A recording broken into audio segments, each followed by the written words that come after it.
The roof design on the new office, it stems from us wanting to try a few ideas. We may not always get the opportunity to do so on a client's project. It also allows us to walk our talk here. We are a timber-first company, and having that material exposed in our work environment will provide warmth and inspiration when we're using the space. So in a way, our roof does kind of resemble a traditional, more commonly seen roof system in this country, which is, 2x4 or 2x6 roof trusses, then with plywood or OSB as the roof decking on top. However, we're constructing the trusses out of glulam, and then we are using large panels of CLT on top.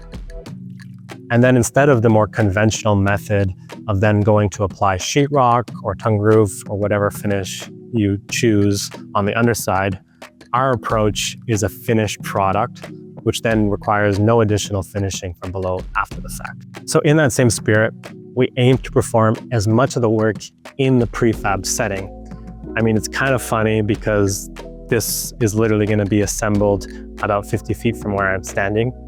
But for us, it's simulating if this project was farther away, can we eliminate as much of the post-construction tasks, like, for example, installing soffit. The way this roof was designed is we have these glulam overhangs that get screwed to the top of the CLT, and then we have decking that gets applied on top that will then create the soffit from below. And so once that gets landed on site, these then get fastened in, and then we will just have to apply the blocking here that's missing. So basically it's like a shiplap that'll just work its way up. And for the rest of the assembly, all of our insulation is applied to the top of the CLT. We are using wood fireboard, and what we had was 200 millimeters thick. So we actually ripped down these glulam pieces to match the thickness of the insulation.